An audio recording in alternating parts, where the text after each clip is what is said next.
Hello everyone, I am Mr. Midnight. I know many of you enjoy listening to these videos as you fall asleep. So, before you drift off, I'd love for you to leave a comment letting me know where in the world you're tuning in from. And if you're enjoying the story, don't forget to like and subscribe. Alright, now let's get comfortable, relax, and dive into tonight's case. Story 1. Clarissa de la Cruz had always been a driven young woman. Born and raised in Pasig City, Metro Manila, she displayed remarkable ambition from an early age. She excelled in school, showing not only intelligence but also a determined sense of independence. By her mid-20s, she had established herself as a capable entrepreneur, managing a small but promising online marketing business. Clarissa's life seemed orderly and predictable, a balance between work, family, and her close circle of friends. Yet beneath the surface, forces were quietly aligning that would soon turn her world upside down. It began when she met Ramon Herrera, a business consultant who offered to help her expand her operations. At first, Ramon appeared helpful, offering strategic advice and guidance. He was charming, articulate, and patient, quickly gaining Clarissa's trust. Over weeks, he ingratiated himself into her life, helping with business decisions, offering financial advice, and even assisting with minor personal matters. Clarissa, naturally trusting, saw him as a mentor, someone who genuinely wanted to help her succeed. However, the veneer of mentorship soon cracked. Ramon began subtly exerting control, questioning her decisions, suggesting that her friends and family didn't truly understand her ambitions, and isolating her from outside advice. He created a dependency, framing his involvement as necessary for her success. Over time, his tactics escalated. He monitored her communications, scrutinized her finances, and began subtly threatening consequences if she didn't comply with his advice. Clarissa, initially unaware of the manipulation, started feeling increasingly uneasy but couldn't pinpoint exactly why. In early 2020, Ramon's behavior took a more alarming turn. He invited Clarissa to a strategy retreat, which turned out to be an abandoned warehouse on the outskirts of the city. Once there, he revealed that her compliance would now be mandatory, and any resistance would have consequences. She tried to leave, but Ramon had anticipated this. The doors were locked, and surveillance cameras ensured that he could see every move she made. Confined and under his watch, Clarissa quickly realized the seriousness of her situation. The man she once trusted had transformed into a captor, and her life now depended on careful observation, patience, and finding a way to escape. Over the following weeks, Clarissa's captivity was marked by a combination of intimidation and manipulation. Ramon provided just enough food, water, and minimal comfort to ensure she remained alive but compliant. He used psychological tactics to break her will, alternating between seeming concern and veiled threats. Clarissa observed everything: the times he left the warehouse, the rhythm of his movements, the placement of surveillance devices. She memorized escape routes, the locations of keys, and any weaknesses in the building's structure. Even in fear, her analytical mind worked relentlessly, planning her eventual liberation. Then in July 2020, an intense typhoon swept across Metro Manila, bringing heavy rain and fierce winds. To most, it was a dangerous inconvenience, but for Clarissa, it was an opportunity. She noticed that Ramon's routine was disrupted by the storm, his attention diverted momentarily by the rising water and power outages. Timing her movements with the storm's intensity, she moved silently through the shadows of the warehouse. She avoided cameras, bypassed alarms, and quietly slipped through a partially secured side door. Minutes later, she was running through ankle-deep water toward the main road, waving frantically at a passing motorcycle taxi. Within moments, she was whisked away to safety, leaving the warehouse and Ramon's control behind. The police began the investigation immediately after Clarissa was safely brought to the station. Officers carefully documented her statements, cross-referencing every detail she had memorized during her captivity. Every small observation she had made, the location of the spare key, the times Ramon would leave the warehouse unattended, The way he hid surveillance cameras was meticulously cataloged. Forensics teams began combing the warehouse for fingerprints, footprints, and trace DNA. Dust particles lifted by the sweep of a flashlight revealed a trail of minute evidence, each fleck telling a story of confinement and manipulation. Digital forensics became crucial. The laptops, mobile devices, and security cameras found in the warehouse were carefully analyzed, revealing the systematic nature of Ramon's control. Every message Clarissa had sent or received had been monitored, screenshots stored, metadata preserved. Investigators found schedules, logs, and spreadsheets detailing her business activities, her appointments, even her minor daily routines. It became clear that every step of her life had been scrutinized and manipulated. When the case went to trial, these files would become central evidence, showing the chilling premeditation behind each action Ramon had taken. As investigators delved deeper, it became evident that this was not a crime of passion or spontaneous aggression. Ramon had spent months planning, observing, and preparing. He had cultivated relationships with intermediaries who had unwittingly aided him in surveillance, and he had created redundancies in his plan to prevent detection. For instance, Clarissa's laptop had been replaced with a decoy while he intercepted her communications, ensuring that her colleagues and friends would remain unaware of the immediate danger she faced.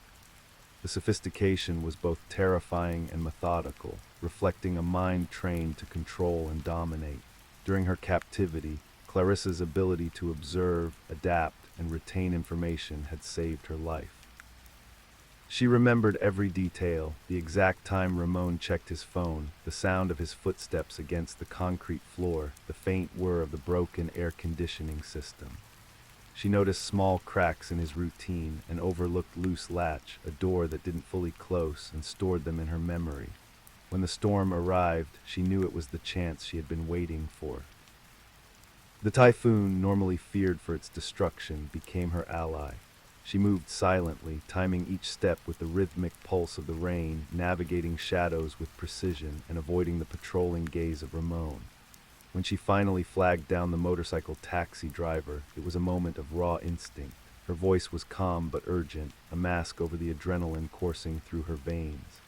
The driver, sensing the gravity of her distress, did not ask questions. Within minutes, Clarissa was at the local police precinct, soaked to the skin, shivering from a combination of fear and the relentless downpour. Officers immediately initiated search protocols for the warehouse, using her detailed descriptions to plan entry and evidence collection. The storm, which had seemed a threat moments before, now became the backdrop to her rescue. At the warehouse, investigators uncovered the full scope of Ramon's plan.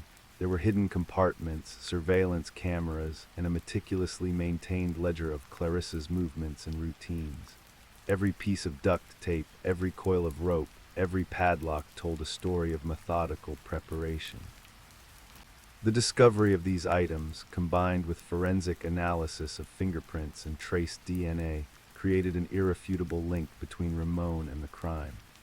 Each element of evidence was cataloged, photographed, and analyzed, forming a mosaic of control, intimidation, and psychological abuse that would be crucial in court. The digital trail left by Ramon was equally damning. Every text message, email, and social media interaction revealed a pattern of coercion. Investigators traced deleted messages, recovered hidden files, and analyzed timestamps to reconstruct the timeline of the crime. It became clear that Ramon had manipulated multiple devices to monitor Clarissa, intercept communications, and even control who she could contact. This evidence, when presented in court, would demonstrate the premeditated and organized nature of his actions, leaving little room for plausible denial. Once Ramon was apprehended at his secondary safe house, the authorities discovered even more alarming evidence.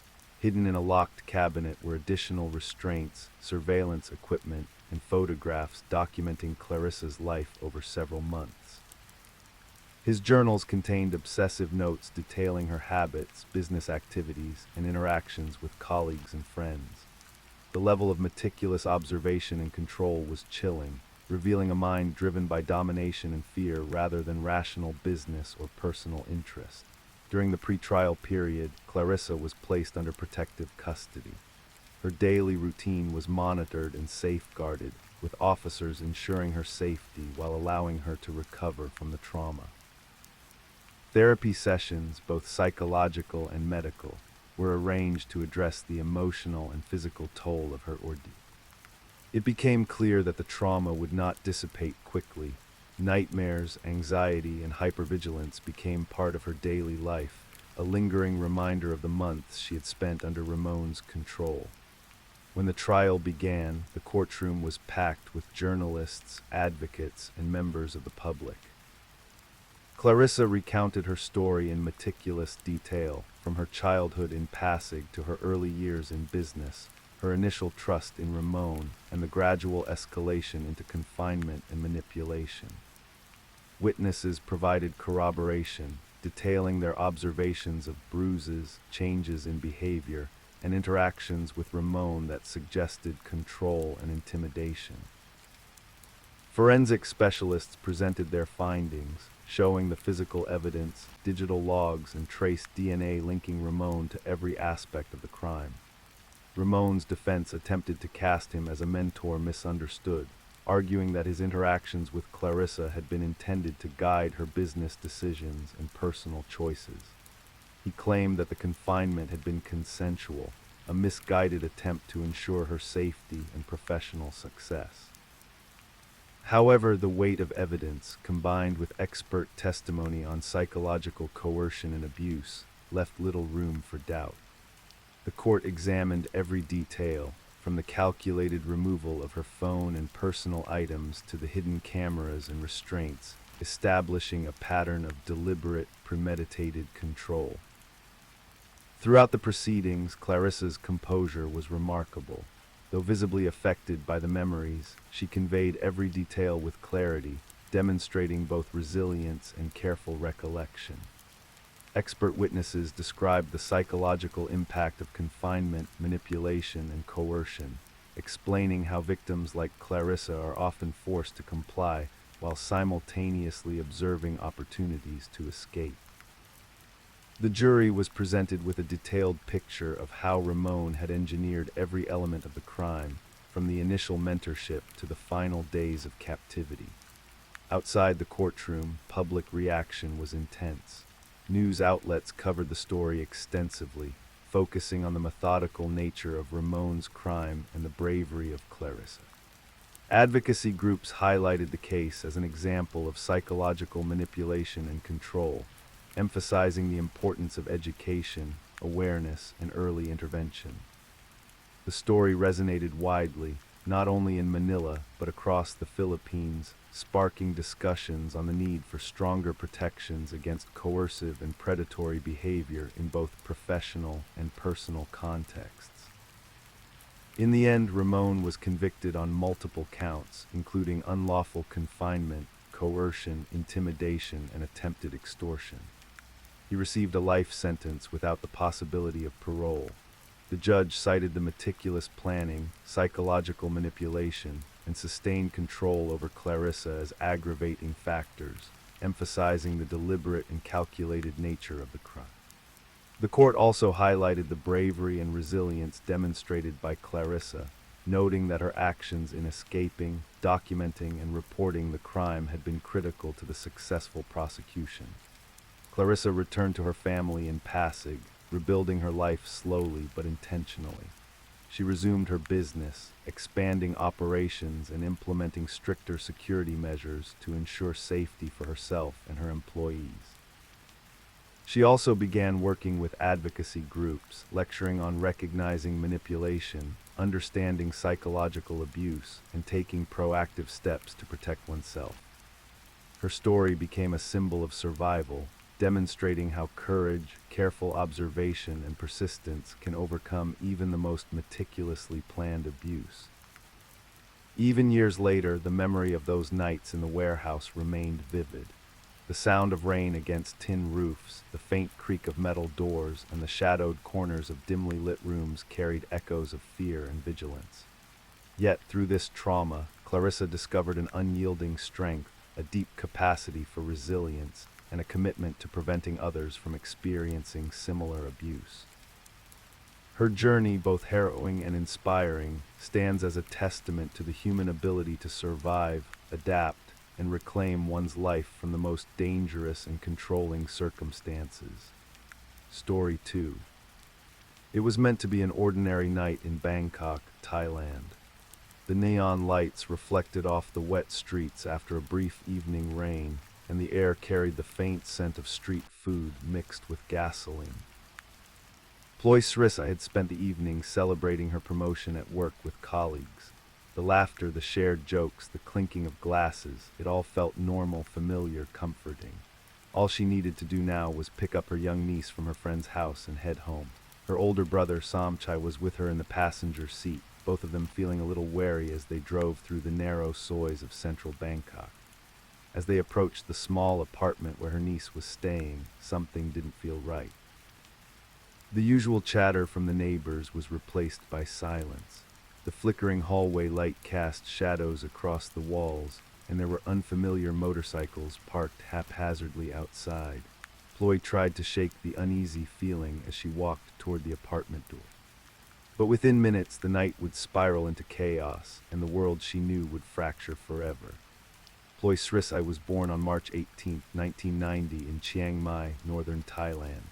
She grew up in a middle-class household, alongside her younger sister Nurin in a modest apartment near the Ping River. Her father, a local teacher, and her mother, a nurse, instilled in her a sense of responsibility, diligence, and compassion for others. From a young age, Ploy exhibited an independence that set her apart. She excelled in school, especially in mathematics and languages, and often helped her neighbors with tutoring and community projects. After finishing university in Bangkok, Ploy began a career as a logistics coordinator for a regional shipping company. Her meticulous nature, combined with an innate ability to manage stressful situations, quickly earned her respect among her peers and supervisors. She had a clear vision for her life, stability, family, and professional success. It was during her second year in Bangkok that she met Anand Ratchanan, a 32-year-old man working in real estate. On the surface, Anand seemed perfect, charming, articulate, attentive, and financially successful. He appeared to complement Ploy's steady, measured personality. Their courtship was swift, moving from casual dinners to weekend trips outside the city. Within months, they were living together, and Ploy felt certain she had found a partner who shared her ambitions and values. Friends and family, however, sensed red flags early on. Nurin remembered a vague unease when she first met Anand, noting the possessive way he watched over Ploy during social events. Despite this, Ploy brushed aside concerns, believing her understanding of him was enough to navigate any issues. As the relationship progressed, the cracks began to appear. Anand's charm masked a controlling nature. He demanded constant updates on Ploy's movements, frequently checked her phone, and criticized her spending and friendships. Emotional manipulation became routine, with Anand alternating between affectionate gestures and cold, cutting remarks designed to erode Ploy's confidence. In 2015, Ploy discovered she was pregnant. The news, while joyous, added stress to an already strained dynamic. Anand initially celebrated but soon began to voice his disapproval of her career ambitions, insisting that she stay home and focus solely on family. Ploy resisted, determined to maintain her independence while preparing for motherhood. This clash intensified the tension between them. By early 2016, Ploy's first child, a daughter named Molly, was born. She threw herself into motherhood with devotion, but Anand's controlling behavior escalated. Friends noticed Ploy wearing long sleeves and avoiding social outings. She rarely spoke about her home life, and when she did, she downplayed incidents, unwilling to admit the depth of the danger she faced. In 2017, seeking to reclaim a sense of freedom, Ploy moved with Molly to her own apartment in the Sukhumvit district. Anand agreed to the arrangement but continued to exert influence. He sent frequent, manipulative messages, sometimes arriving unannounced, creating a constant sense of fear and unpredictability. Ploy's support network remained distant, partly due to her efforts to shield them from Anand's temper, and partly due to Bangkok's sprawling urban environment, which made it easy for him to monitor her movements unnoticed. In early 2018, Ploy met Kittipong, a soft-spoken IT professional working at a nearby multinational company. Their connection was cautious at first, built on shared interests in literature and travel rather than physical attraction. For the first time in years, Ploy began to feel a sense of normalcy. Kittipong provided a listening ear and quietly offered guidance, never pushing her to act before she was ready. Anand, however, quickly discovered the burgeoning friendship. His jealousy and paranoia intensified. He began sending threatening messages to both Ploy and Kittipong, implying consequences if the relationship continued. Despite the warnings, Ploy remained determined to protect her daughter and maintain her life on her own terms. By late 2018, Ploy had relocated to a new apartment with stricter security measures. Surveillance cameras were installed, new locks added, and neighbors briefed to report any suspicious activity. Yet Anand's persistence never waned. He tracked her movements, employed acquaintances to monitor her social media, and even attempted to bribe local workers to gain access to her building. The situation escalated to the point where Ploy rarely left her apartment without a companion. On May 12, 2019, Ploy planned a brief evening out with Kittipong to celebrate her promotion. She left Molly with a trusted neighbor. The night seemed routine: dinner at a nearby restaurant, a short walk through Lumpini Park. As they returned to the car, Ploy's phone buzzed with an unknown number. The message was chilling: "You can't run from me. I know where you are." Panic set in. Kittipong urged Ploy to call the police, but she hesitated.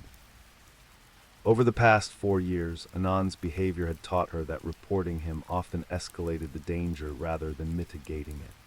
Instead, they decided to leave the area immediately, driving to a different district where Ploy had a friend who could provide temporary refuge. The next morning, Ploy attempted to check on Molly, only to discover the neighbor's apartment had been broken into.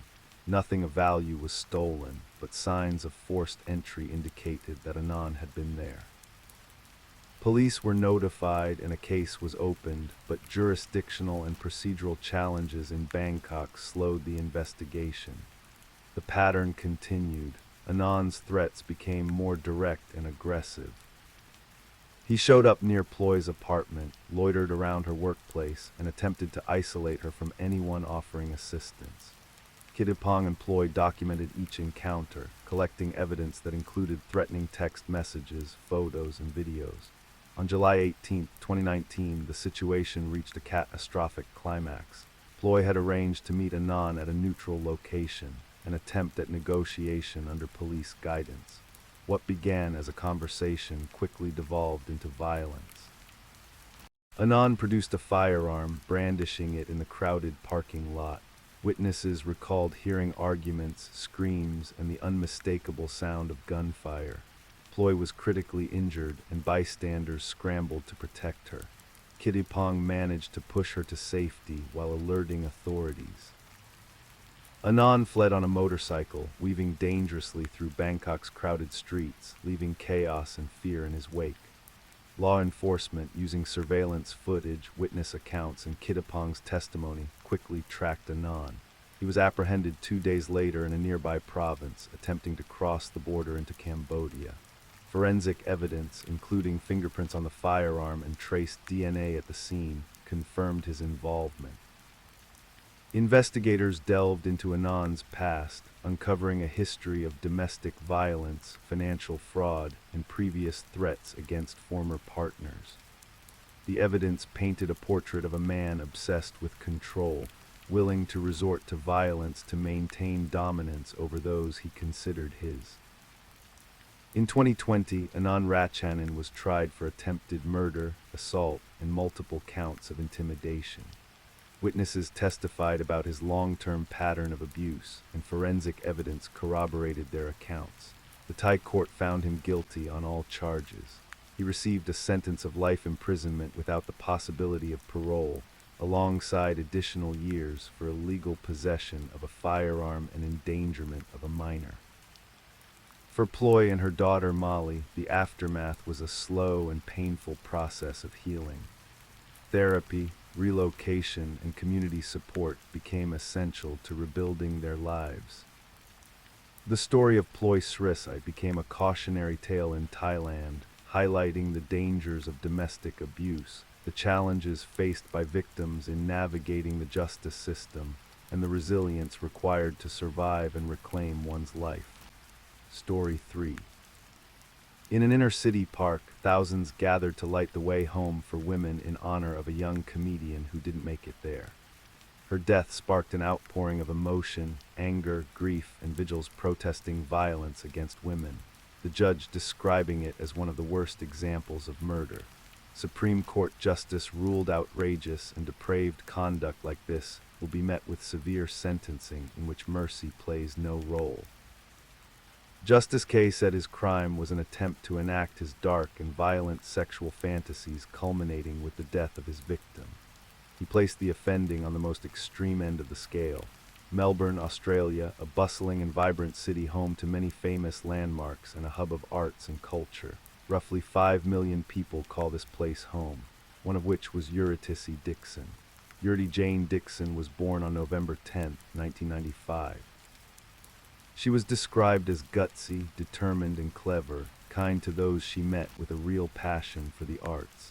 Life hadn't always been easy for her. When she was just 7 years old, tragedy would strike.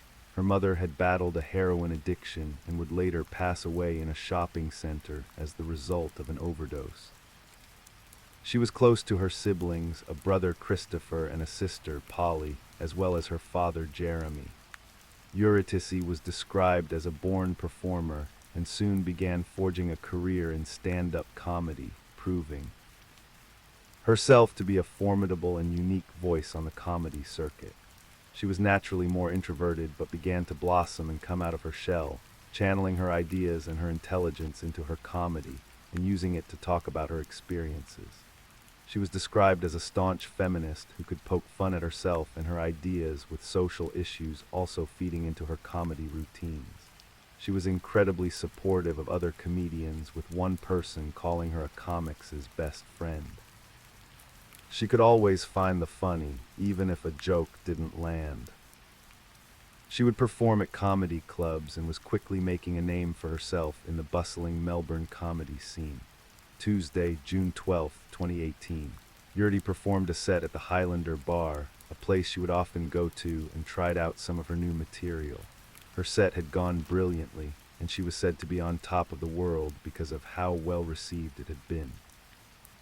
After she finished, she left the club and walked with her boyfriend Tony to see him onto his tram before she began her walk home. It was a walk she often did. As she came to Prince's Park, she took her shoes off and walked barefoot from west to east. She loved the park and did this every time she walked through it. She was just a few hundred meters from her home when she sent her boyfriend Tony a message at 12:02 a.m. On the morning of Wednesday the 13th, it said, "I'm almost home safe, how about you?" She walked across 2 of the football pitches and then onto the 3rd, almost back at the house that she shared with her brother and father. At 2:40 a.m., a passerby on his way home from work would make a terrible discovery. On a field at Prince's Park Sporting Precinct, a body was found. He immediately called the emergency services and began CPR. The ambulance was quickly dispatched. Despite the best efforts of the paramedics, they were unable to revive her, and Eurydice Dixon was pronounced dead at the scene. The area was cordoned off and a murder investigation was launched. Detective Inspector Andrew Stamper asked for anyone who had been in the area between 11:00 p.m. and 3:00 a.m. to come forward, as they may have seen something of significance. The police asked for anyone with dash cams or CCTV to check their footage, as anything could help them paint a clearer picture of what had happened. As the investigation continued, a post-mortem would soon reveal Eurytse's cause of death.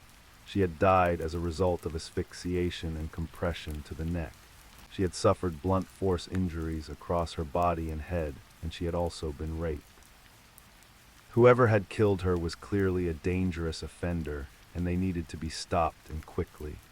The advice that was given was that people need to be aware of their own personal security. The warnings from police were met with criticism, with many arguing it placed the onus on victims. The Victorian Premier Daniel Andrews also criticized the police's response, arguing that she was keeping an eye on her surroundings, looking out for herself, being responsible, doing everything we expect. There's a deep sense of shock and sadness at what happened here earlier in the week. Behind me, a collection of floral tributes has been growing. Friends have remembered Eurydice Dixon as clever, funny, and beautiful. There's been an outpouring of emotion on social media and criticism of the police advice for people to be mindful of their safety. Some have described that as victim shaming. The Victoria Chief Commissioner Graham Ashton would later apologize, saying they had not intended it to come across as victim blaming. When scouring the CCTV that showed her walking home, they soon noticed someone that stood out. A young man was on the footage and he had been following her. Knowing that this was their strongest lad yet, they knew they needed to talk to him. So they released the still image of him to the media in the hope that someone would recognize him or he would come forward. And on Wednesday evening, that young man walked into a police station in Broadmeadows. James Todd. James Todd was 19 years old.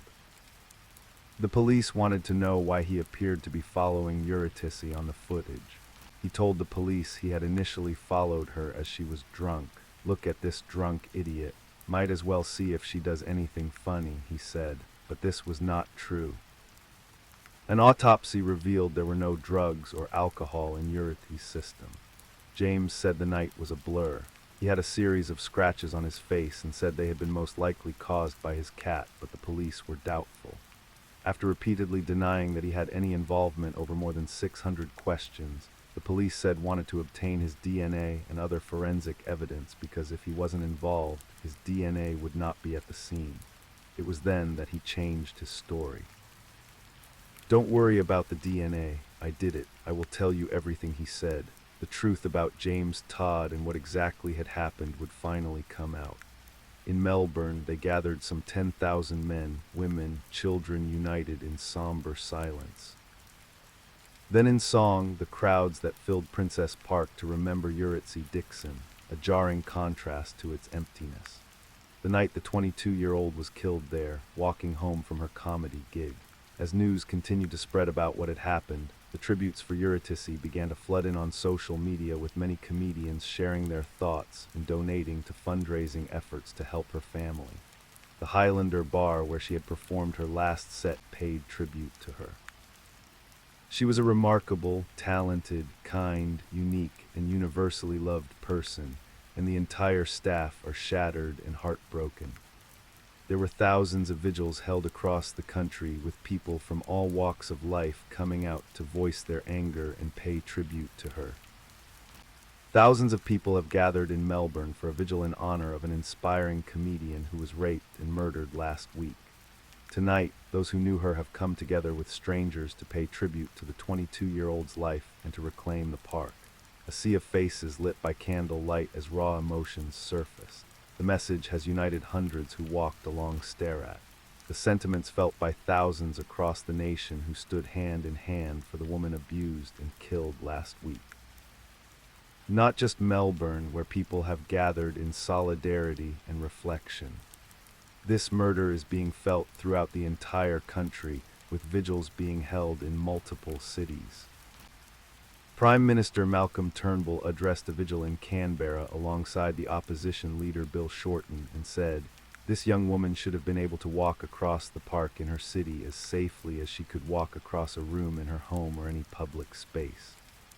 Bill Shorten added, "The vigil to me is a commitment to every other Australian woman that you ought to be safe, and nothing less than that is acceptable." Nearly 10,000 people went to the Melbourne Park for a vigil before the lights of the park were dimmed at 6. p.m., and the space was lit by candles. Some of those in attendance had attended the protests and vigils following the murder of Jill Ma, who was killed by a stranger as she walked home in 2012 in a case we've previously covered. Premier Daniel Andrews called Uritsi's murder a terrible, terrible tragedy and such a waste, such a senseless, thoughtless, evil act. When he attended the vigil with his wife Catherine, a choir sang Leonard Cohen's Hallelujah as the gathering came to an end. The state government is also calling on the community to change attitudes. It's about showing our grief, but also demanding changes in terms of the way women are seen and treated in our community. As morning broke on Monday, shocked locals would find that Uritsi's memorial had been vandalized with LWD imagery, and people were left outraged that a memorial could be defaced in such a vile manner. Low, it's lower than low, it's the absolute pits, it's absolutely disgusting. It should just be left out to dry. Hours later, Victoria's police chief added to the growing memorial. Victoria Police Chief Commissioner Graham Ashton said it was terrible and shocking, and they would bring whoever was responsible to justice. As the outrage over her death continued to grow, several buildings across the country, including Melbourne's Town Hall, were lit with orange lights, the same color used by the United Nations to represent the aim of ending violence towards women and girls. The Prime Minister, Malcolm Turnbull, also spoke about Uritsi's murder in Parliament. Our hearts go out to Uritsi's family. Our prayers, our sympathy, our love are with them as they grieve her loss. Women must be safe everywhere on the street, walking through a park, in their homes, at work.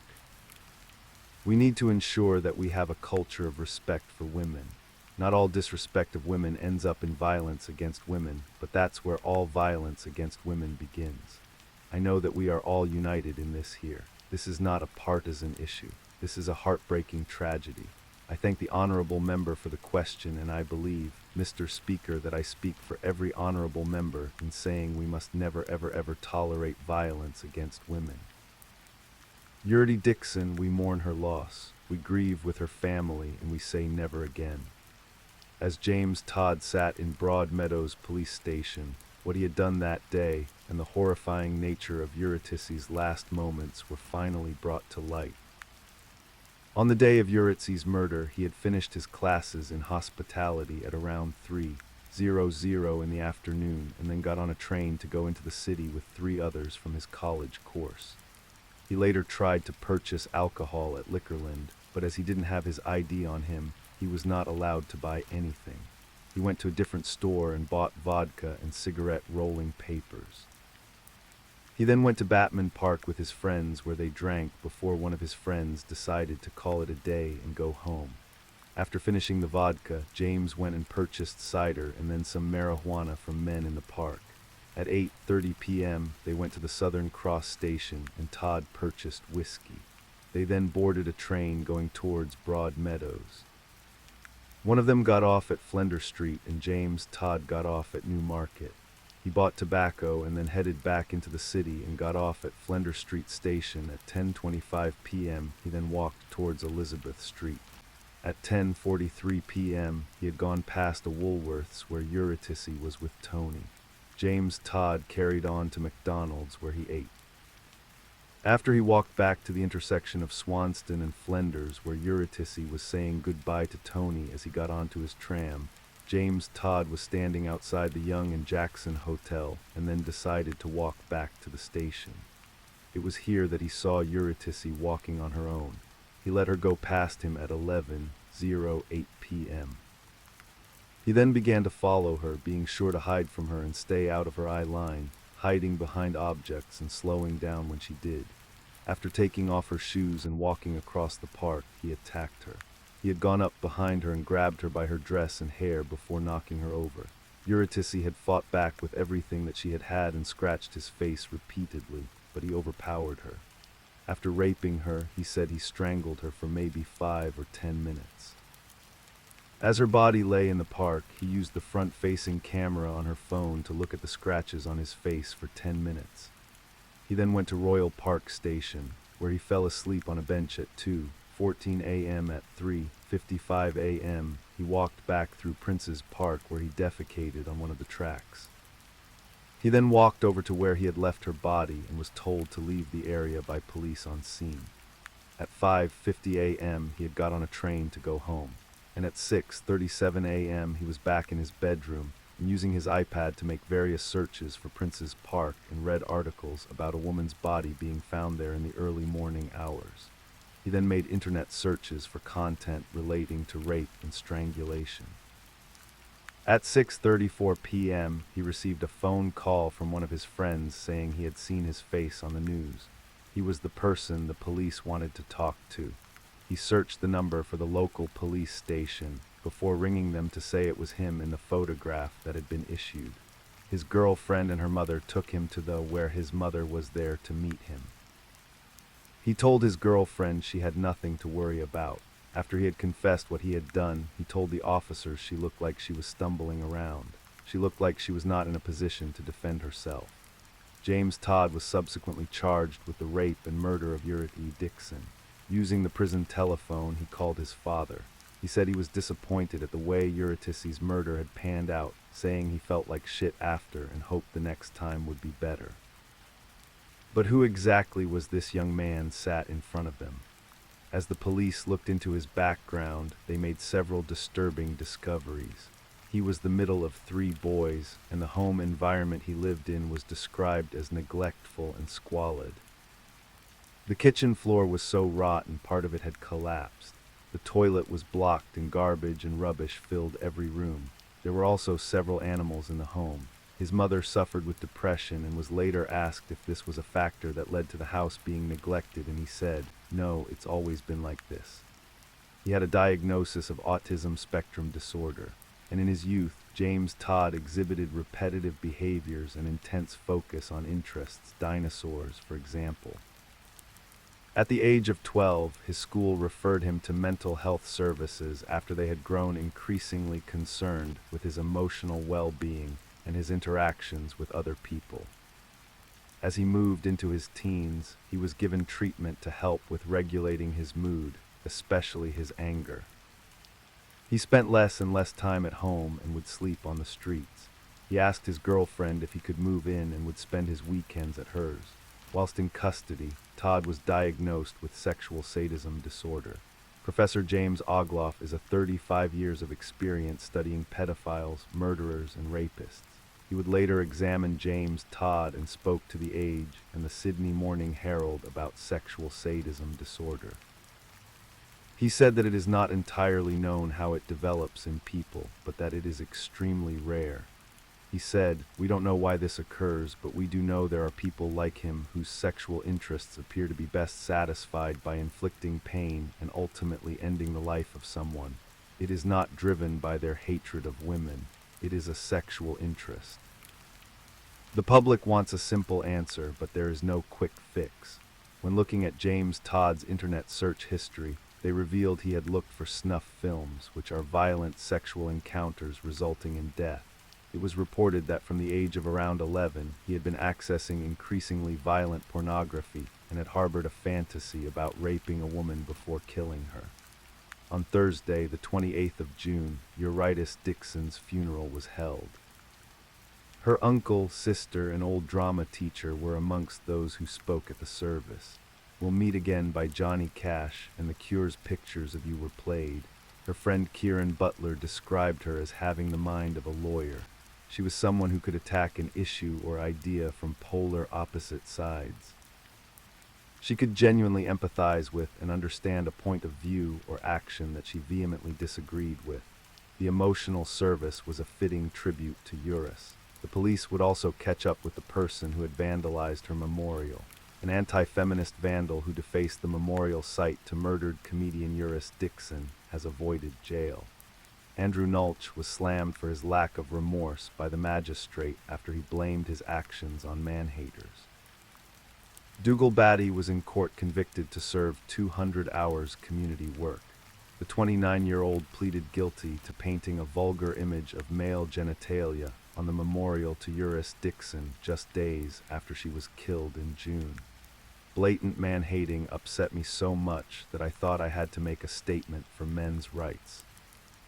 He told media he wanted to cause maximum outrage, but claimed he meant no offense to the murdered 22-year-old.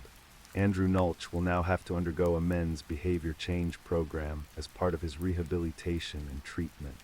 The magistrate also ordered him to provide a DNA sample because she felt it was in the public interest. He'll now have to repay almost $20,000 for the cleanup bill. After he missed 5 shifts and breached the conditions of his bail by going abroad, he was sentenced to 5 months in prison. On Thursday, the 14th of June, James Todd appeared at Melbourne Magistrates Court. His lawyer said he should not be identified initially to allow for more time to obtain information about his autism spectrum disorder diagnosis. His lawyer also argued that identifying him could place him at risk in custody, and due to the high-profile nature of the case, it could mean it was harder to get reliable witness statements. The magistrate said that only Todd's face would be protected from being published. No application for bail was made, and he was remanded in custody. The 8th of November, 2018. Despite previously denying any involvement in the murder of Eurydice Dixon, this afternoon, 19-year-old James Todd pleaded guilty to 4 charges: murder, rape, attempted rape, and sexual assault. The man who raped and murdered Melbourne woman Eurydice Dixon will return to court for a plea hearing today before he is sentenced. The court heard from psychologists who discussed his sexual sadism disorder. Dr. David Thomas gave evidence for the defense and said that Todd posed a significant risk of reoffending. He said he had carried out assessment interviews with him where James Todd said the minute he went into the park, he knew there would be a sexual assault. He also said he hadn't been sure he would strangle her until he started attacking her. The court heard that with a sexual partner he had, he'd strangled her during consensual sex, but had stopped when she asked him to. Dr. Thomas said this happened very early on in the relationship. There's no evidence at all that he was at that point consuming the kind of pornography that he consumed in the months leading up to the offense. Senior Crown Prosecutor Dr. Nanette Rogers said this showed he was aware that choking could hurt someone. His defense barrister Tim Marsh said he had not planned on murdering Eurydice until the attack had started. James Todd's girlfriend and female friends testified and said that in spite of his upbringing, which was described as dysfunctional, he had always been kind and respectful towards women, with his girlfriend saying, "I found James to be a very normal person. He seemed to always be quite happy and really good socially." Another friend said that James was outgoing and would easily talk to people, even those he didn't know, saying he was someone they would often go to for advice and someone who apologized if they did something wrong. Dr. Thomas and Dr. Ogloff disagreed about how much James Todd regretted what he had done. Dr. Thomas said that once he was in custody, he had started to understand the damage he'd caused. But Dr. Ogloff said Todd had displayed profoundly disturbing behaviors after killing her, such as making the internet searches for content relating to rape and going back to the park. Todd had told that he felt nothing. Eurydice's sister Polly also addressed the court, saying that what James Todd had done had shattered and destroyed her family. She said she was now suffering from post-traumatic stress disorder following her sister's murder, and that she was seething in anger about what he had done. Eurydice's boyfriend Tony said he would never be able to look at human beings in the same way again. When deciding upon his sentence, the Victorian Supreme Court Justice Stephen Kay had taken on board what Professor Ogloff had said when he testified for the Crown that James Todd had a limited chance of being rehabilitated even though he was young. He said there was a lack of evidence to suggest that Todd's sexual sadism disorder could be properly treated. In his sentencing remarks, which lasted 2 hours, Justice Kay said that Todd's actions were perverted and depraved, totally and categorically evil, and craven and sadistic. He also referred to Todd's upbringing as a mitigating factor, saying he had been raised in complete squalor. A video was submitted to the court showing a walkthrough of the house he had lived in, and Dr. Thomas said it was one of the most extreme environments he had ever seen in his career. James Todd would pose a major threat to the public if he were to be released, the judge said, for destroying the life of an innocent woman. James Todd will spend the rest of his days rotting in a jail cell. Alongside this, he was sentenced to 2 years for sexual assault, 11 years for rape, and 7 years for attempted rape, which are to be served concurrently. Following the sentencing, Jeremy Uritz's father spoke to the journalists outside. While in prison, James Todd will undergo behavioral therapy and receive medication for his disorders. He'll spend most of his time behind bars in protective custody because he's at risk from other inmates. The judge said James Todd will struggle behind bars. That's right, Pete, and James Todd has already had conflict with at least one other prisoner. He has been put in isolation to stop him being targeted. In breaking news, the killer of Melbourne woman Uritzee Dixon has lost his appeal to reduce his life sentence. After weighing the relevant sentencing considerations, life imprisonment with a non-P parole period of 35 years was within the range of options available to the sentencing judge. We have described the applicant's conduct as unspeakably loathsome and cruel in our written reasons. The sentence of life imprisonment was not disproportionate and was not imposed purely for the purposes of community protection. Given the applicant's limited rehabilitation prospects and the seriousness of the offending, it was open to the sentencing judge to fix a non-P parole period of 35 years. Following her death, new scholarships for UPenn-coming female stand-up comedians were created in her memory, with the state government announcing it before the Melbourne International Comedy Festival opened. Uritz's father Jeremy and siblings Christopher and Polly said in a statement, "We hope these grants continue." Uritzee cared about comedy. Thanks are also due to many other people who expressed their support for Uritzee and grief at her death and concern about violence to women, a concern that Uritzee shared in her life. The director of the festival, Susan Proven, said, "The inaugural recipients of the stand-up grants are bold, funny women strongly committed to their comedy careers and motivated by their authentic and joyful passion for comedy." The stand-up grant is inspired by the promise and ambition of Uritzee Dixon, a much-loved emerging comedian whose friends remember her as brilliant, brave, and beautiful, unafraid to delve into challenging material, and with a big, bold laugh that filled a room. Uritzee Dixon was a bright light in the Melbourne comedy circuit. She will be remembered for her intelligence, her insight, and her wit, and the impression that she left is immeasurable. She will live on through the stand-up grants and through those young female comedians whose lives are changed by it. Story 4. It was a quiet spring evening in Osaka, Japan. Cherry blossoms drifted in the gentle breeze, and the streets were filled with the soft hum of distant trains and the occasional laughter from nearby izakayas. Yumi Tanaka had just finished a long day at her office job and was looking forward to a relaxing night at home. She planned to pick up her younger cousin, Haruto, from a friend's house before heading back to her apartment in Namba. Her childhood friend Eiko was riding with her in the passenger seat, both women chatting and laughing, yet feeling a subtle tension in the air. Something felt off, though Yumi couldn't quite put her finger on it. Yumi Tanaka was born on February 14, 1988, in Kobe, Japan. She grew up in a supportive family with her older brother, Kenta, and parents who owned a small bakery. Her father, Hiroshi, was known in the neighborhood for his meticulous craftsmanship in making pastries, while her mother, Sachiko, balanced running the business with nurturing her children. From an early age, Yumi demonstrated a strong sense of responsibility and empathy. She often helped her parents in the bakery after school, learning the value of hard work and dedication.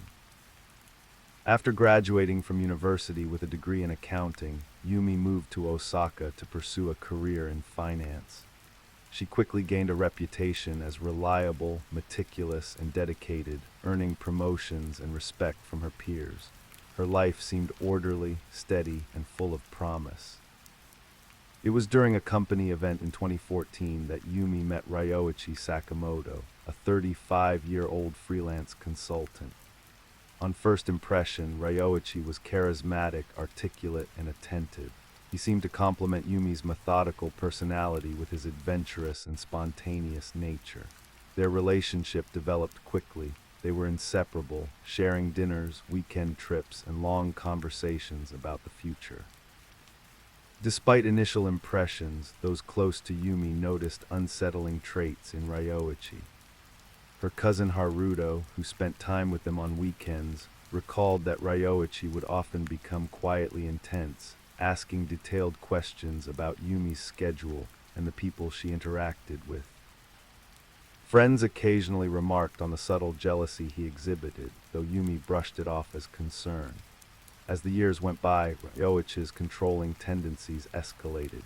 He demanded constant updates about Yumi's work and social life, insisted on accompanying her to meetings, and subtly undermined her confidence. At first, Yumi rationalized the behavior as love and attention, but the pattern of manipulation grew impossible to ignore. In 2016, Yumi discovered she was pregnant. The news, which should have brought joy, introduced another layer of tension. While she initially hoped Ryoichi would embrace fatherhood responsibly, he quickly began asserting control over every aspect of her life, from what she ate to how she spent her free time. The pressure became suffocating. Yumi gave birth to a daughter, Sakura, in early 2017. She adored her child and focused on creating a stable environment, but Ryoichi's behavior worsened. He monitored her every action, demanded she stay home with Sakura rather than return to work, and used threats veiled as concern to control her.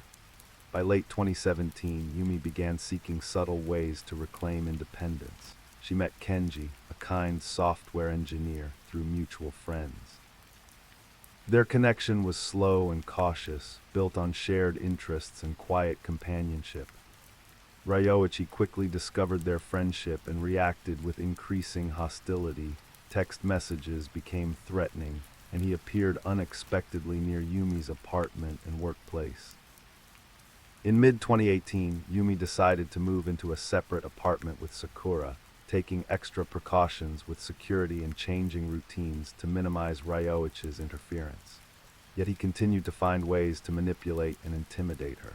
The stress of constant vigilance weighed heavily on Yumi, affecting her sleep, her focus at work, and her emotional well-being. On September 12, 2018, Yumi attended a small dinner with Kenji to celebrate her promotion. She had left Sakura with a trusted neighbor for a few hours. Everything seemed ordinary until a series of threatening messages arrived from an unknown number. "I see you. You can't hide," they read. Panic gripped Yumi. She tried to dismiss it, but Kenji insisted they report it to the police. The following day, Yumi learned that someone had broken into her apartment while she was out. Though nothing of significant value was stolen, the intruder had rifled through personal belongings and left a menacing note: "Next time I won't warn you." The police launched an investigation, but jurisdictional complications in Osaka delayed progress. Ryoichi's obsession escalated. He stalked Yumi through public spaces, surveilled her social media, and tried to manipulate mutual acquaintances to gather information. Yumi and Kenji meticulously documented every interaction, collecting evidence to present to authorities. By November 2018, the situation reached a terrifying climax. Yumi had agreed to meet Ryoichi in a neutral, police-advised location. What was meant to be a calm conversation quickly spiraled into violence. Ryoichi brandished a knife, threatening Yumi in front of bystanders. Screams filled the air as Kenji intervened, pushing Yumi to safety while alerting nearby officers. Ryoichi fled the scene, weaving through Osaka's crowded streets, but police quickly tracked him using CCTV footage and witness statements. Within 48 hours, he was apprehended attempting to board a train out of the city. Forensic evidence from the crime scene, including fingerprints and trace DNA, confirmed his culpability. The investigation revealed Ryoichi's long history of manipulative behavior and prior complaints from previous partners. Authorities confirmed that he had been planning increasingly dangerous actions to assert control over Yumi and eliminate perceived threats to his dominance. In 2019, Ryoichi Sakamoto was tried for attempted murder, assault, intimidation, and endangerment of a minor. Multiple witnesses testified to the ongoing abuse and threats, and forensic evidence corroborated the accounts. The court found Ryoichi guilty on all counts. He was sentenced to life imprisonment without the possibility of parole, with additional years for his weapon-related offenses. For Yumi and her daughter Sakura, the road to recovery was slow but steady. Therapy, relocation, and community support helped them rebuild their lives. Yumi returned to work, maintaining a careful balance between vigilance and normalcy. Her story became a cautionary tale across Japan, highlighting the hidden dangers of domestic abuse, the importance of early intervention, and the strength required to survive and reclaim one's life. Story 5. The evening air in Hyderabad carried the persistent hum of autos, rickshaws, and the distant roar of trains, a city alive with noise, movement, and possibility. On a quiet side street in the Banjara Hills neighborhood, the glow from streetlights cast long, wavering shadows over narrow sidewalks dampened by a brief evening drizzle. Through that misty light, a white Maruti Alto rolled slowly toward a modest, gated apartment complex, its tires whispering on the slick road. Behind the wheel sat 29-year-old Aisha Khan, her features calm but tired. She had just finished a long day at the marketing firm where she worked as a digital campaign strategist, a job she took to build a stable life after college, after years of financial struggle, after the early responsibility of helping care for her younger brother. Tonight, all she needed was to pick up her younger sister Zara from her evening class and head home. Instead, she was about to find that ordinary nights sometimes hide terrible danger. Aisha's childhood had been marked by a quiet resilience. She was born in Lucknow, the elder of 2 children. Her mother, Faiza, had run a small tailoring shop from their home. Her father had passed away when she was 8. From then on, Aisha helped care for her younger brother Imran, making sure homework was done, waking him for school, and even stitching simple garments to help with family income. She learned early that life demanded hard work, responsibility, and caution, yet she never lost her optimism, her laugh, or the kindness others saw in her. After high school, Aisha had moved to Hyderabad, brimming with ambition. She studied digital marketing online at night while working days at a cafe, pouring chai, serving idlis, delivering menus. Her dream was simple: build a stable future for herself and support her mother back home.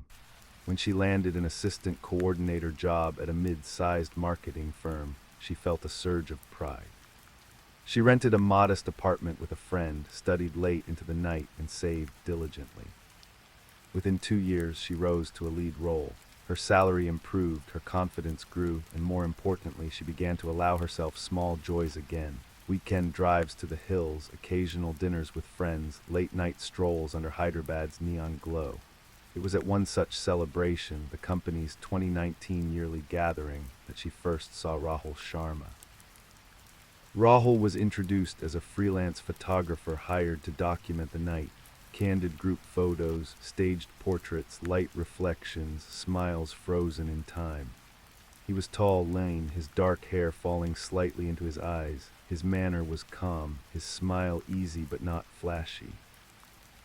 He moved among colleagues smoothly, clicking shutter after shutter, capturing laughter and quiet moments alike. When he asked Aisha to pose for a few shots, just one for fun, she laughed, awkwardly smoothing a stray strand of hair.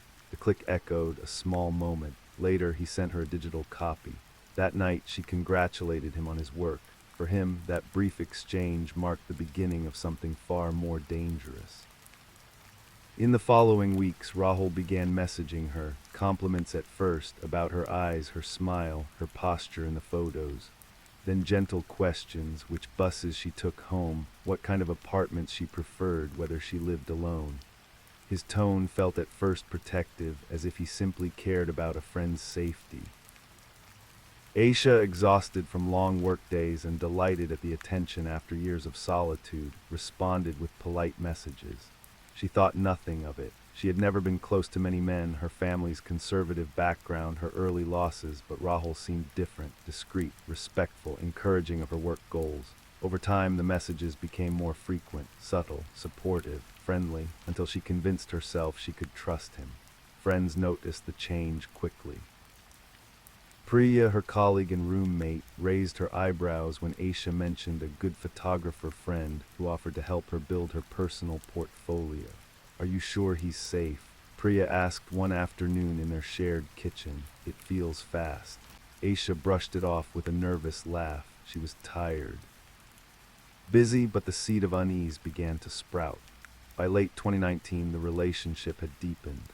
Rahul would meet Aisha after work. They would walk along Necklace Road, laughing over chai and chutney. He'd offer to help with her weekend errands, carry her bags, pay her rickshaw fare. He told her stories of hardship, a mother in a distant village needing medicine, a father unemployed for months, financial burdens he tried to meet with freelance shoots.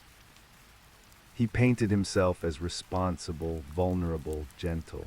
Aisha, who had lost her father so early, whose loyalties to family were deep, felt drawn to him. She found herself opening up her dreams, her financial responsibilities, her fears. For the first time in years, she allowed herself hope for companionship.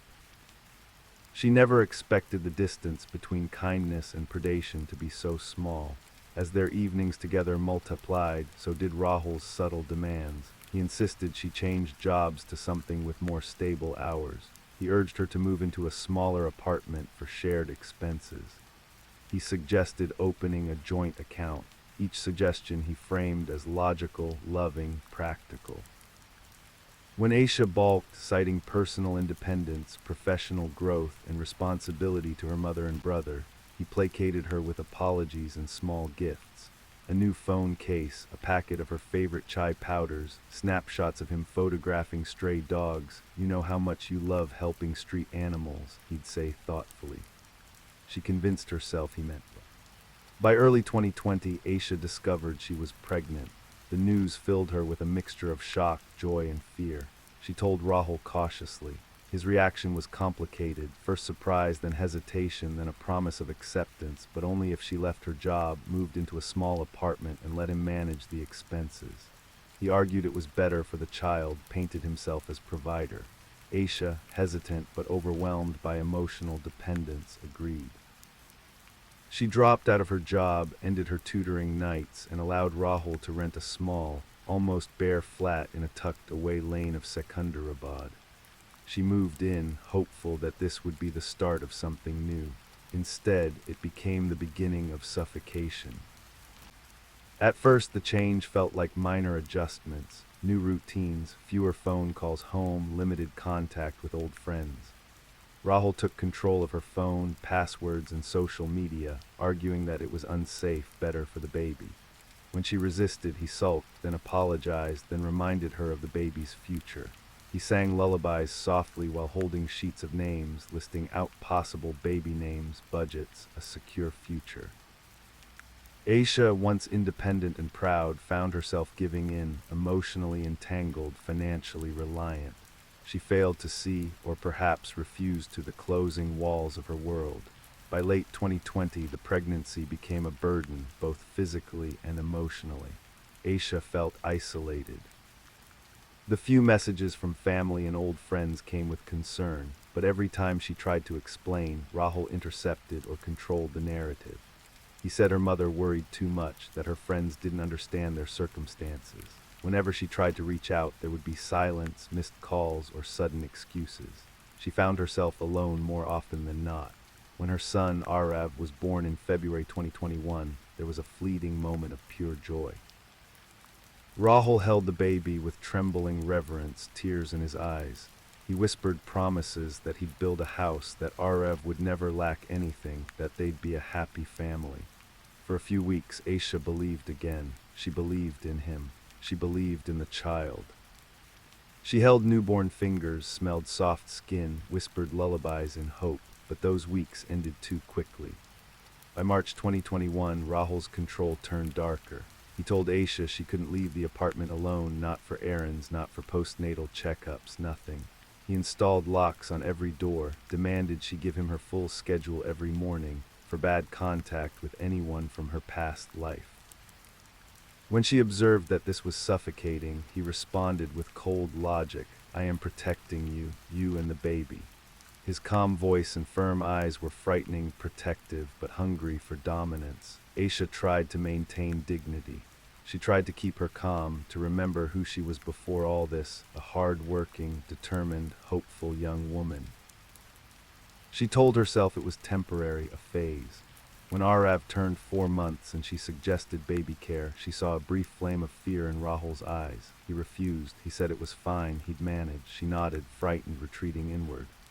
By mid-2021, Aisha hardly ventured outside. The world shrank to walls, the small apartment, the baby crib, a TV, a few clothes. The door barely opened. She rarely saw daylight. She existed in silence. When she looked at Arav, she saw fear mixed with love, the innocence of a child entwined with the heaviness of a broken mother's heart. Late August 2021 brought an unexpected change. A new apartment complex opened nearby, offering subsidized rent for working families. Aisha heard about it from a neighbor before Rahul could intercept. She began to dream, fresh air, a small balcony for Arav, open windows. She mustered courage to volunteer for the waiting list, paying the application fee with money she secretly saved from baby formula costs Rahul claimed to cover. She told herself, "This is for the child, we deserve better." One evening she told Rahul gently, "I got an opportunity, I want to move for his sake." Rahul's face tightened, the calm thinned. For the first time his voice lost warmth. He didn't forbid it outright. Instead, he postponed. Days turned to weeks. Bills were delayed. He issued endless demands. He criticized her parenting. He accused her of wanting to abandon him. Each accusation drained a bit of her resolve. Each raised voice carved away a little of her hope. Yet she persisted. For Ara. For herself, she believed escape might still be possible. On the night of September 15, 2021, Aisha stayed late outside. She had told Rahul she was attending a friend's small graduation get-together. A lie, but just this once, a lie to preserve a possibility. She drove to a nearby cafe, gave herself 1 hour, then another, convincing herself she needed a break. Inside, the chatter and laughter felt alien. Her phone buzzed, multiple messages, unread, no call. She glanced at them once. They said something like, "You'll come back for us." She ignored them. She sipped her coffee slowly, breathing. For a moment, she felt something like calm. When she stepped outside, the drizzle had turned heavy. Streetlights glimmered like trembling lanterns. She locked the cafe door, switched on the wipers, and steered into traffic. The roads were slick, her pulse thumped. She tried to focus on Muzaffar Nagar Road. The new complex was nearby. The wipers scraped, water drummed, horns blared. In the rear-view mirror, she saw headlights. For a moment, she relaxed until the lights stayed, closer, too close. She recognized the car, a black Swift with tinted windows, parked 2 lanes behind hers. Her hands tightened on the wheel. She tried to switch lanes. The car followed. She turned right. The Swift turned with her. Panic welled, but she forced calm. She accelerated, weaving through traffic, hoping to lose them. But in the rain-soaked chaos, every sign seemed familiar, every turn anticipated. Then the car flicked its indicators sharply and cut in front. A metal object glinted. Something slammed her window. A scream ricocheted inside the car. A stone or ledge, she couldn't tell. Glass shattered. Aisha gasped, pressed down on the horn, tried to swerve. The Swift's driver slammed into her rear. Metal twisted. She felt the crash. Her head snapped. The world drowned in red pain. When she awoke, it was dark. Rain still dripped through a shattered window. Sirens wailed in the distance. Her blouse was soaked with blood, not hers, a hot smear of red on the seat beside her. Baby Arav's car seat was empty. Horror, bright, sharp, clawed her chest. She pushed the seat aside. The empty harness straps hung limp as though nothing had ever been there. Tears blurred her vision.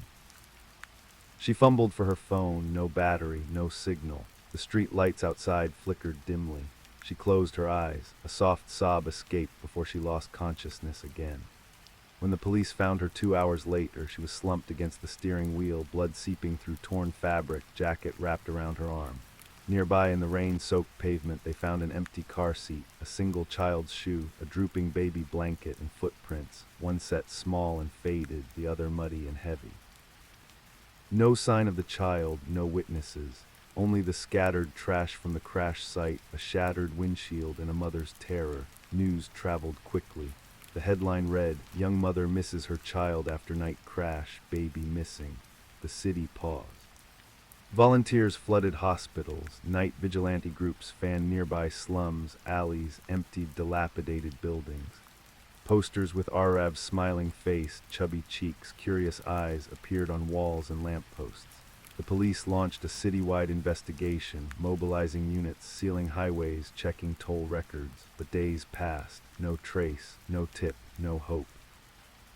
Inside the hospital bed, Aisha lay unconscious, body broken but alive, her mind rattled with nightmares she could barely recall between fever-induced dreams.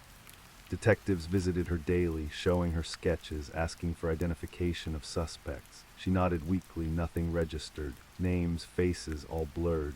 She clung to a memory, a soft voice saying, "I'll come back for us," right before impact. But in the haze of pain and fear, it felt like a dream, a memory of someone she might have known or might not. As weeks stretched into a month, the investigation stalled. CCTV footage from the area revealed a black Swift, but the license plate was fake, a temporary plate swapped at a used car lot 2 months earlier. The associated vehicle records led to a dead end. No calls, no leads. Detectives scoured registries, tire-marked databases, phone records.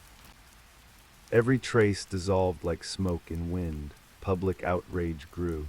Night drives by mothers became risky tasks. Rickshaw unions offered free rides after 9 p.m. Neighborhood watch groups formed in clusters across town. Religious leaders preached caution and compassion. But amidst all the hope, grief grew heavy. Volunteers distributed flyers, "Bring Arav home," contrasted sharply against empty shelters, crowded slums, and dark alleys where people whispered of unknown tragedies. Then one late afternoon, a break.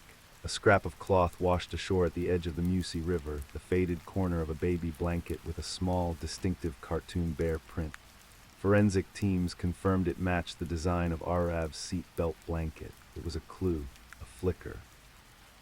Enough to justify launching diving teams, scanning low bridges, empty drainage tunnels, hidden sewage channels, places where in desperation a kidnapper might try to hide a child quickly. The city, terrified and hopeful, waited. 2 days later, a tip came in from a rag picker near an old warehouse downriver. He had spotted movement, a small child, silent, pale, being handed to a man in dark clothes. The man hurried into a shuttered storage building, pulled a battered rickshaw inside, locked the door. The clue was vague but enough. Police cordoned off the warehouse, gathered support from local street dog rescuers to help search insides. The rickshaw was there, muddy tires caked with sediment. Inside, they found used syringes, a cracked plastic baby spoon, empty formula tins, and most haunting, a crumpled piece of paper with a hastily drawn sketch. A woman, a car, a baby seat, a black S scribbled over the driver's door. It was a crude outline but distinctive. Forensic analysts dusted for prints, scraped dirt under nails, extracted hair and fibers. Specialists worked tirelessly, reconstructing the timeline, matching soil from the tires to recent flood deposits near the Musi embankment. It pointed to someone familiar with local waterways, someone who knew the area well, not just a desperate kidnapper, but someone planning ahead, someone careful. The identity remained elusive, hidden behind shadows and lies.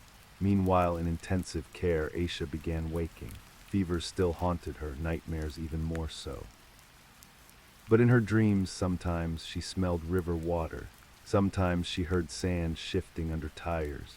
And once, faint but clear, she heard a baby's sob. She held those memories close, like a lifeline.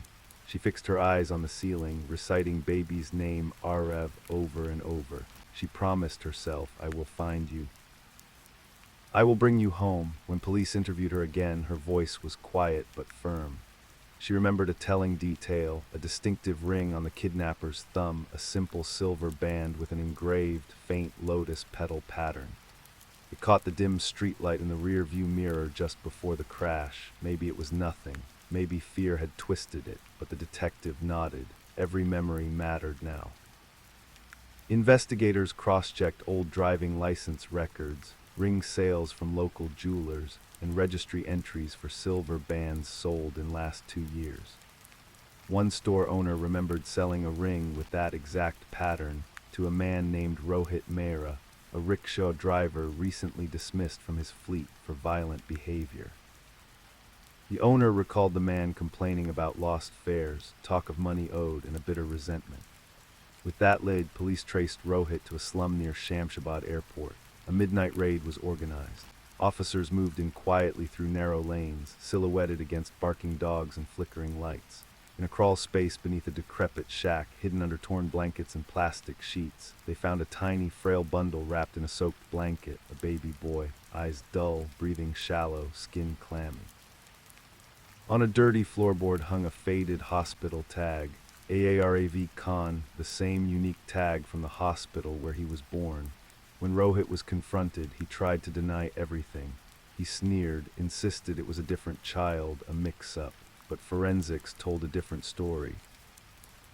The baby's DNA matched Aisha's. Cut marks in wrists, dirt under his fingernails, soil trace matching the warehouse location and muci sediments, proof of abduction, confinement, and abandonment. That night, under the glare of law enforcement flashlights and camera bulbs, Aisha, though weak, thin, traumatized, held her son in trembling arms. He didn't cry. He didn't smile. He was silent, fragile as broken clay, but in her arms he was home. In the weeks that followed, Rohit Mehra was charged with kidnapping, attempted murder for the premeditated crash, child endangerment, and a litany of violence-related offenses. The courts acted swiftly under public pressure. Neighbors, bystanders, victims of his past abuse testified. Evidence, digital logs, forensic matches, CCTV snapshots built an overwhelming case. The city followed every hearing, every update, as though collectively exhaling after months of fear. In court on February 14, 2022, almost a year to the day after Aisha's initial crash, the judge read the verdict, guilty on all counts ***. Sentences: life imprisonment for kidnapping and attempted murder, plus consecutive terms totaling 30 years for assault, child endangerment, and related crimes. The courtroom was silent. Aisha held Arav close. For Aisha and her family, the aftermath was a long road. Her mother traveled from Lucknow. Her brother took an extended leave to help. Medical care, therapy sessions, night terrors, broken sleep, whispered nightmares, healing took time.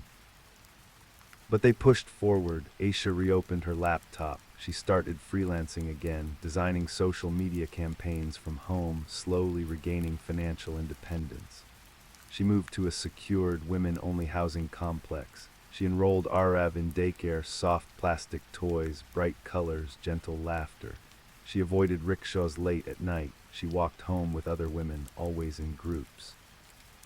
She refused to hide the story. She spoke at awareness events about stalking, domestic violence, and the dangers of manipulation. She warned other women, pay attention to early signs, don't ignore protective instincts, and document everything. Her story resonated across India. NGOs approached her, journalists interviewed her, and slowly the night of her terror became a rallying cry for legislation, stricter penalties for kidnapping, better regulation of rideshare vehicles, community patrols, safe ride schemes, and public awareness campaigns about domestic coercion and hidden violence. A year after her child's return, Aisha stood under the bright summer sun outside the daycare gate, Arav's small hand in hers. He looked up and smiled shyly, the first genuine smile she had seen since he came back. Her heart clenched. The weight of the past still pressed heavily, but in this tiny moment, his laughter, his innocence, his survival, she allowed herself hope. Because sometimes, ordinary nights really can lead to darkness. But sometimes, if one holds on, remembers small details, fights for love, and refuses to disappear, the light returns. And in that light, broken lives can begin again. Story 6. The evening in Manila was heavy with humidity, the sky a canvas of dark purple streaked with the faint orange glow of the setting sun. Traffic crawled along EDSA, horns blaring, jeepneys rattling, while pedestrians navigated the sidewalks with umbrellas held high against a sudden drizzle. At the edge of Quezon City, along a narrow, dimly lit street lined with small sari-sari stores and shuttered homes, a silver Toyota Wigo idled slowly. Behind the wheel was 27-year-old Maricar Santos, a single mother, her eyes fixed on the road ahead, hands gripping the steering wheel tightly. She had spent the evening at a friend's small birthday gathering and now needed only to pick up her 5-year-old son, Nathaniel, from a neighbor's house before heading home. But what seemed like a simple drive would soon turn into a night of terror that would mark the city for months to come. Maricar was born in a modest barangay in Caloocan City, the eldest of 3 children. Her father, a jeepney driver, had struggled with alcohol, while her mother, a seamstress, worked tirelessly to support the family. From a young age, Maricar understood responsibility. She would help her siblings with homework, carry packages from the market, and sometimes skip meals so her younger siblings could eat. Despite the hardships, she remained bright and determined, excelling in school and dreaming of a life beyond crowded streets and small apartments. After graduating high school, Maricar took a job as a call center agent in Ortigas. The work was exhausting, late nights and irregular shifts, but it offered her financial independence and the hope of stability. During this time, she met Alan de Guzman, a 30-year-old logistics coordinator at a shipping company. Alan was charming, with an easy smile and a gentle demeanor that seemed to contrast with the rough streets they both came from. Their first meeting was unremarkable, a casual introduction at a mutual friend's barbecue, yet something about him drew Maricar in. Alan was attentive from the start. He remembered small details, sent messages during her shifts, and often visited her apartment with gifts. Coffee from her favorite cafe, books she had casually mentioned, sometimes even a bouquet of fresh sampaguita. Friends, however, noticed his intensity. Liza, a coworker and close friend, recalled feeling uneasy about Alan when she met him for the first time. There was something in his eyes, she later said, like he wanted more control than he admitted. Liza advised Maricar to take things slowly, but Maricar, weary from years of struggle and hungry for affection, brushed off the concerns. Alan seemed sincere, caring, and committed. By mid-2018, their relationship deepened quickly. Maricar learned she was pregnant. The news filled her with equal parts excitement and fear. Alan reacted with careful optimism, promising to support her and their unborn child. For a while, life seemed to align. Maricar continued working, Alan visited daily, and they prepared their small apartment for the arrival of their son. Yet cracks began to appear. Alan's charm would occasionally fracture into controlling behavior. He questioned her about her coworkers, insisted on seeing her phone messages, and subtly criticized her spending habits. When Maricar protested, he apologized, promising he only wanted to protect her. She rationalized his actions, believing that love sometimes required boundaries. Nathaniel was born on a sweltering July morning in 2019. Alan's presence at the hospital was reassuring. He held Maricar's hand, whispered encouragement, and helped navigate the newborn chaos. For a brief period, it felt like the life Maricar had dreamed of, a supportive partner, a healthy baby, and a shared home filled with love. But the honeymoon was short-lived. By late 2019, Alan's controlling tendencies intensified. He insisted Maricar stay home full-time, forbade her from visiting family without him, and even demanded that she handle household finances exclusively through accounts he monitored. He framed his behavior as protective, but the tension in their home grew palpable. Friends noticed the change. Maricar stopped attending social gatherings. Laughter no longer filled the apartment. Even Nathaniel's cheerful antics were often met with sharp reprimands from Alan, who insisted on strict discipline. Despite the warnings from friends and family, Maricar stayed. She clung to the memory of the man who had once been gentle, hoping the love she had felt at the beginning would return. Meanwhile, Alan's mood swings became more pronounced. He would apologize profusely after shouting, then resumed controlling behaviors, leaving Marikar in a cycle of fear and hope. In March 2020, Marikar attempted to reclaim some autonomy. She enrolled in an online course for digital marketing, hoping to gain skills that would allow her financial independence while remaining home with Nathaniel. Alan initially agreed, even encouraging her, but soon he began questioning her dedication, accusing her of prioritizing personal ambitions over the family. Marikar tried to argue calmly, but every discussion escalated into shouting matches, with Alan using threats of emotional withdrawal or leaving as a means of control. By mid-2020, the confinement felt unbearable. Marikar's world shrank to the apartment's four walls. She rarely ventured outside, and when she did, Alan demanded she check in constantly. Nathaniel, now walking and talking, became witness to arguments and tension he could not understand, absorbing the unease around him. Marikar began documenting incidents secretly, photos of bruises on her arms, screenshots of Alan's threatening messages, small notes of events as they unfolded. She knew she needed a plan. On October 15, 2020, Marikar decided to test her escape plan. Alan had gone to visit a relative across the city, leaving the apartment door unlocked for a few hours. She packed essential items into a backpack: clothes, her course laptop, Nathaniel's favorite toys, and emergency funds she had saved secretly over months. She called her cousin in Quezon City, who agreed to shelter them temporarily. Heart racing, she guided Nathaniel through the dim corridors and out to the street, avoiding the street cameras Alan had once monitored. For a moment, freedom seemed tangible. But Alan's vigilance was unyielding. Within hours, he began calling repeatedly, sending messages demanding she return, threatening to report her as a negligent mother, or worse. Marikar's cousin urged her to go to the local barangay police station to file a complaint. She did, recounting the months of coercion, the escalating threats, and the fear for her child's safety. The authorities advised caution. Leaving an abusive partner was often the most dangerous period. They suggested restraining orders, surveillance on Alan, and safe housing. Marikar, determined, followed their advice but remained acutely aware of the peril.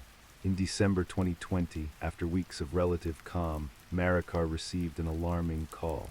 Alan had discovered the temporary address. He threatened to come for Nathaniel and punish her.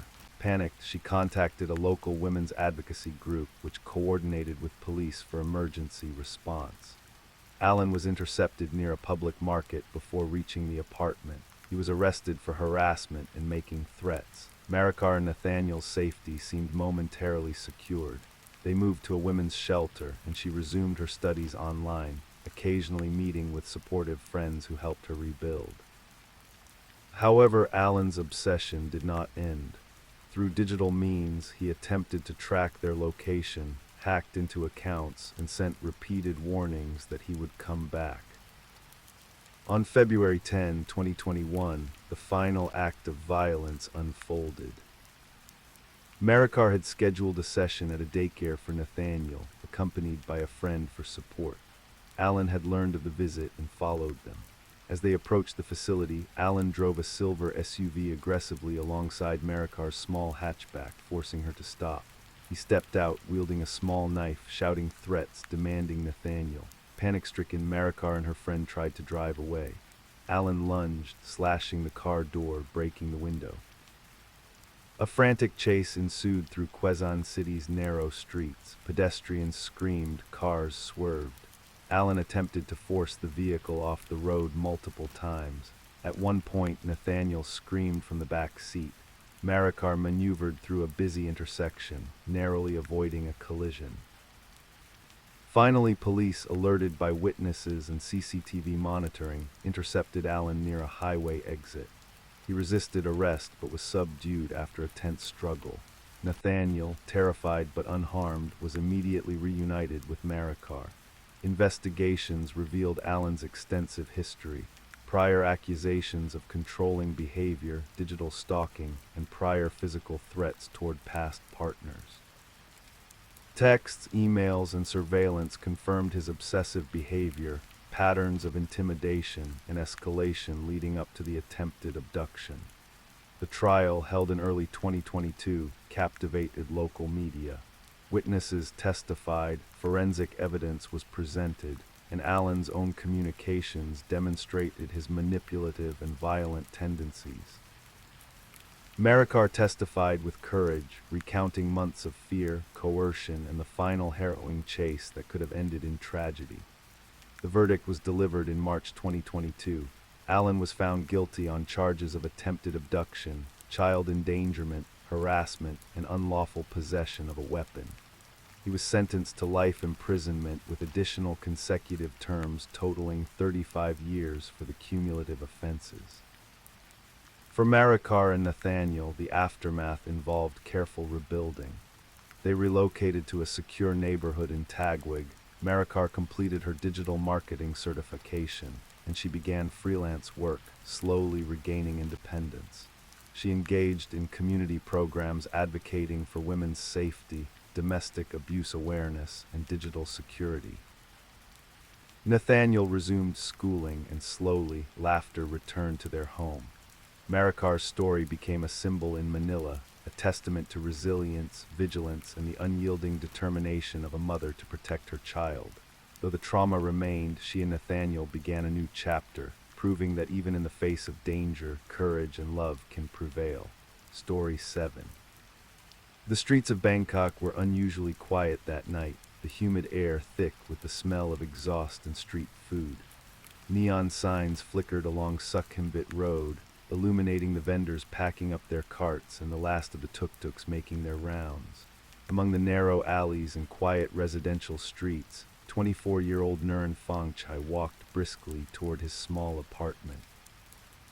He had spent the evening at a friend's birthday party and was eager to return home to relax and catch up on his favorite online shows. The city felt calm, almost peaceful, but in the shadows, a predator was already moving. Nuran was born in 1996 in Nonthaburi, just outside Bangkok. He grew up in a middle-class household with his parents, Somchai and Wheela, and an older sister, Kanya. His father worked as an accountant, his mother managed a small bakery, and their family life, though ordinary, was warm and supportive.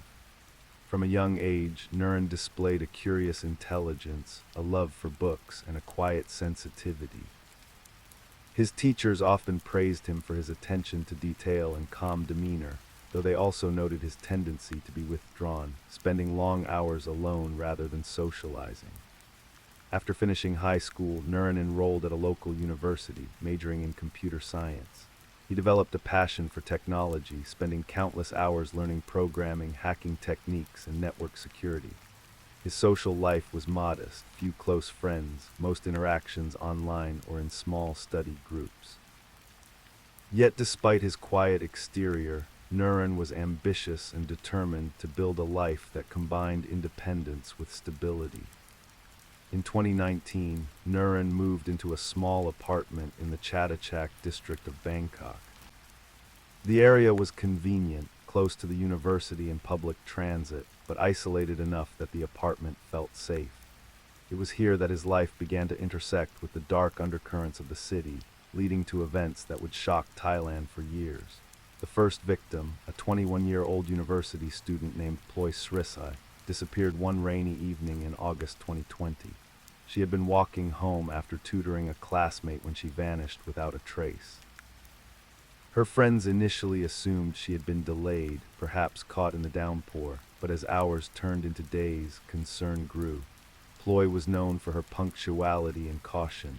Disappearing without leaving any indication of her whereabouts was uncharacteristic. Investigators soon discovered a pattern. Several young women in the same district had gone missing over the preceding months, all last seen walking alone at night. CCTV footage from street cameras showed glimpses of a man trailing some of the victims, his face partially obscured, his movements deliberate and calculated. The city began to grow tense, whispers spreading of a serial predator operating in the heart of Bangkok. The police, under pressure from both the public and the media, launched a full-scale investigation. Officers interviewed family members, friends, and acquaintances of the missing women. They reviewed phone records, social media activity, and surveillance footage, piecing together timelines and identifying commonalities among the victims.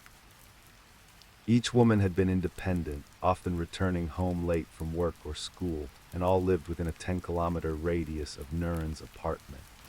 Nuren, meanwhile, maintained his quiet routine. He continued attending university, spending time online, and working part-time at a small computer repair shop. On the surface, he appeared unremarkable, blending seamlessly into the urban rhythm of Bangkok.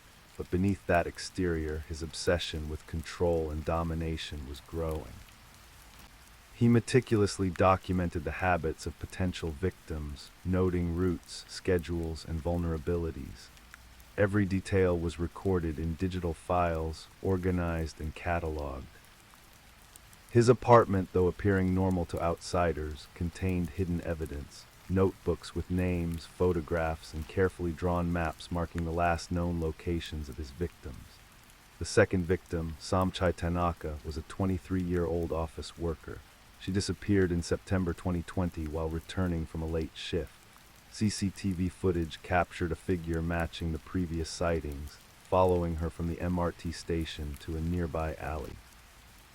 Investigators noticed the similarities with Ploy's disappearance, the route taken, the timing, and the method of abduction, though at this point the bodies had not been found. As the number of missing women grew, fear gripped the city. Parents warned daughters against walking alone at night. University security increased patrols. Social media buzzed with speculation and theories, ranging from organized crime involvement to the possibility of a serial killer. The media dubbed the unknown perpetrator the Shadow of Sukhumvit, a ghost haunting Bangkok streets. The third victim, Natia Kitisak, 22, was found 3 weeks later. Her body was discovered in a drainage canal near Lat Phra. The forensic examination revealed signs of strangulation, and investigators noted a disturbing pattern. Each victim had been incapacitated, transported to a secluded location, and murdered in a manner suggesting a desire for control and domination rather than simple opportunistic violence. This horrifying revelation confirmed the fears of the public.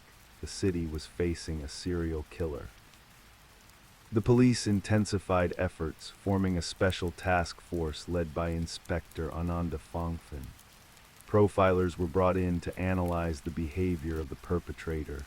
They noted his meticulous planning, selection of victims based on specific criteria, and careful avoidance of law enforcement detection. The profile suggested a young man, intelligent, methodical, and socially adept enough to blend in, yet with deep-seated psychological issues related to control, obsession, and resentment toward women. Meanwhile, Nuren's behavior shifted. He became increasingly confident, almost arrogant in his ability to evade detection. He continued tracking potential victims, refining his methods, and experimenting with different approaches to luring and incapacitating them. He spent hours online researching forensic methods, police procedures, and crime scene investigations, effectively using that knowledge to cover his tracks. The fourth victim, 24-year-old retail worker Pimpaporn Chayaporn, vanished in December 2020. Surveillance footage captured her walking along a familiar route, only to disappear around a poorly lit section of Ratchadafisak Road. Forensic experts later concluded that she had been poisoned before being abducted, a new level of sophistication that marked a terrifying escalation. By early 2021, the task force had linked 4 disappearances, establishing the existence of a serial killer operating in Bangkok. Media coverage intensified, and public anxiety reached its peak. Women were advised to travel in groups, carry pepper spray, and avoid certain areas after dark. Yet, despite increased police patrols and public awareness campaigns, Nuren's killings continued, each more calculated than the last. The fifth victim, 20-year-old student Chanita Wangchai, was discovered 3 months later in a vacant warehouse in Bang Sue. Unlike previous victims, forensic evidence indicated that she had resisted capture, leaving behind hair strands, fibers, and fingerprints that investigators could recover. This discovery provided the breakthrough the police needed. DNA analysis and trace evidence pointed to a single perpetrator, narrowing down the suspect pool considerably. Investigators began examining digital records extensively. Social media activity, online dating platforms, and local forums were scrutinized for any suspicious interactions with young women. It was during this phase that a pattern emerged. The perpetrator had contacted several victims under false pretenses, establishing trust and arranging meetings in secluded areas. Using this insight, the task force began monitoring online communications and profiles, looking for a predator skilled at manipulation. Nuren's meticulous nature eventually led to a critical mistake. In March 2021, he attempted to lure another young woman through a messaging app. Unbeknownst to him, one of the recipients became suspicious and reported the interaction to authorities. The digital trail he had left behind, IP addresses, device fingerprints, and location data, provided investigators with the breakthrough they needed. Surveillance and sting operations were coordinated across multiple districts. On April 5, 2021, Nuren was apprehended. Police officers surrounded his apartment in Chatuchak after tracing his device and monitoring his movements for several days. Inside, they found damning evidence: photographs of victims, detailed notes, gloves, ropes, and other items used to incapacitate and control the women. Digital devices contained communications, GPS logs, and files documenting his methods in horrifying detail. The scale of the evidence left no doubt: the city had caught the serial killer.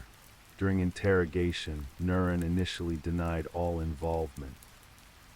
He presented himself as an ordinary university student, shocked by the accusations. But as investigators presented the overwhelming evidence, CCTV footage, GPS tracking, victim testimony, and digital records, his composure crumbled. Over several days, he confessed to the murders, providing chilling details of how he selected, lured, and killed each victim. His motives, he claimed, stemmed from a need for control, resentment toward women, and a psychological compulsion that he said he could not resist. The trial began in late 2021. The court proceedings revealed the depths of Nuren's depravity. Families of the victims testified, describing the women's lives, ambitions, and the devastating impact of their loss. Forensic experts presented detailed evidence linking Nuren to each crime, and psychological assessments painted a portrait of a man with deep-seated personality disorders and psychopathy. After months of testimony, on March 15, 2022, the court delivered its verdict. Nuren Fangchai was found guilty on multiple counts of murder, abduction, and sexual assault. He was sentenced to life imprisonment without the possibility of parole, ensuring he would never again threaten the citizens of Bangkok. The aftermath of the case had a profound impact on the city. Public awareness campaigns about personal safety, digital security, and recognizing manipulative behavior were intensified. Victims' families, though devastated, found some solace in the conviction, and advocacy groups worked tirelessly to prevent similar tragedies. Married couples, students, and young professionals became more cautious, adopting measures to protect themselves.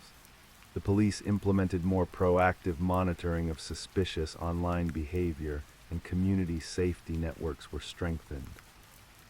The case also sparked national debate about mental health resources, criminal profiling, and the need for early intervention to prevent future serial offenders from escalating.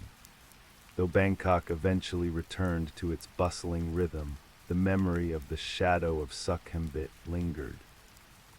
People remembered the young women taken too soon, the fear that gripped neighborhoods, and the chilling reminder that danger could lurk behind even the most ordinary appearances.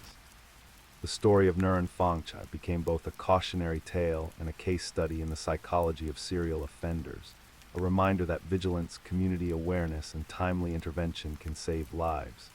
Years later, survivors and families of victims would speak publicly, sharing their experiences, their grief, and their lessons learned.